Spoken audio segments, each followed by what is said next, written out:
Avez-vous déjà été témoin d'une scène troublante en pleine rue, entouré d'autres personnes, et ressenti cette étrange hésitation, comme une peur invisible qui vous empêche d'agir?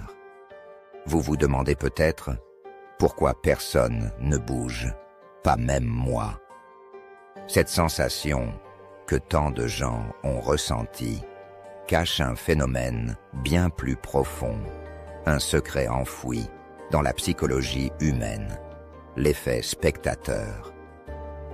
Imaginez ce que vous seriez capable de faire si vous compreniez pourquoi cet effet nous paralyse et comment vous pourriez le vaincre pour retrouver votre véritable courage.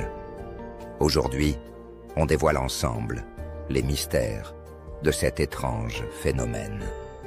L'effet spectateur ou effet témoin se produit lorsqu'une personne est moins susceptible d'intervenir dans une situation d'urgence si d'autres personnes sont présentes. Ce comportement contre-intuitif a été observé dans des cas aussi dramatiques que des agressions en plein jour ou des accidents dans des lieux publics où personne n'a bougé malgré les regards tournés vers la scène. Cette vidéo va explorer pourquoi nous devenons passifs au sein de la foule, comment ce phénomène impacte notre courage et notre capacité à agir en situation de crise, et surtout, comment surmonter cet effet pour devenir des acteurs du changement.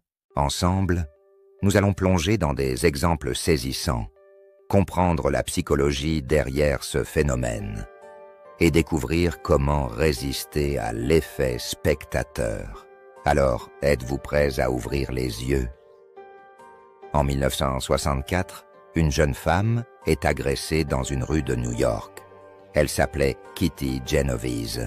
Pendant 30 minutes, elle appelle à l'aide. Selon les journaux de l'époque, 38 témoins auraient assisté à la scène depuis leur fenêtre, sans intervenir. Cet événement a choqué l'Amérique et déclenché les premières études sur l'effet spectateur.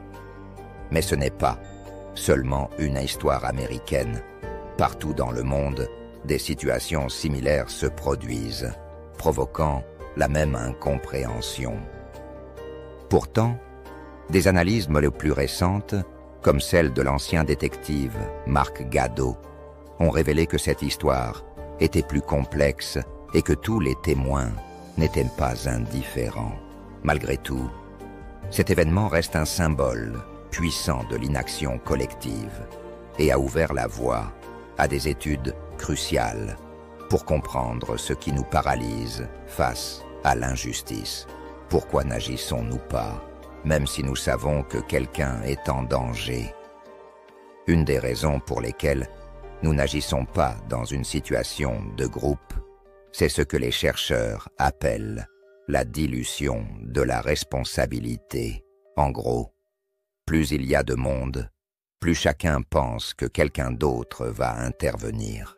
C'est comme si la responsabilité se diluait entre les individus présents.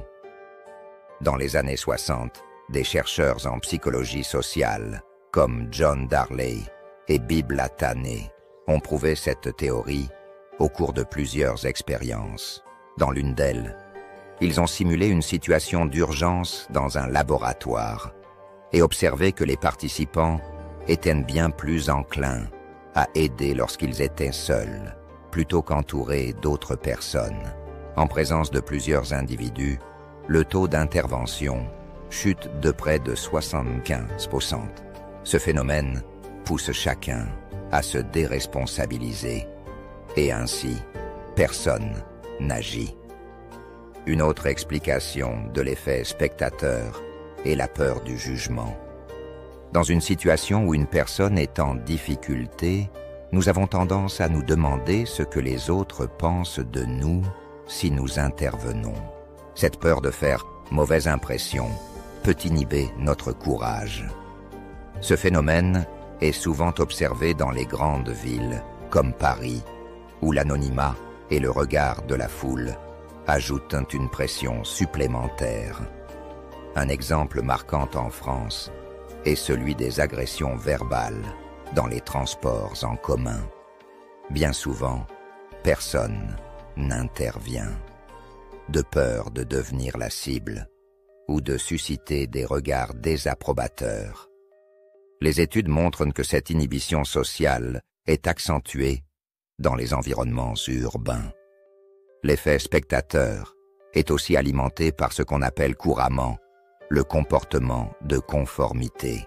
Si nous voyons d'autres personnes rester passives, nous sommes influencés et pensons que l'inaction est la réponse appropriée. Une expérience en 1968 a illustré ce phénomène. Des personnes se sont assises dans une salle où de la fumée commençait à s'infiltrer sous la porte. Lorsqu'elles étaient seules, presque toutes signalaient le danger, mais entourées de complices qui ignoraient la fumée. Moins de 10% ont pris l'initiative d'agir. Ce phénomène de conformité nous conduit parfois à imiter l'inaction des autres, même si cela va contre notre instinct. C'est comme un poison silencieux qui nous paralyse.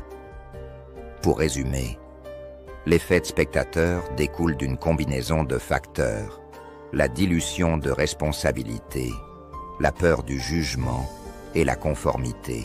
Ensemble, ils forment une toile invisible qui piège notre courage et nous empêche d'agir.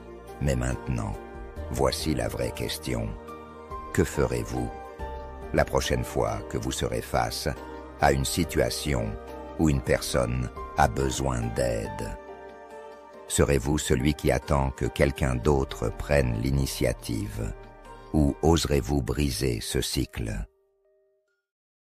Merci d'avoir regardé cette vidéo jusqu'au bout.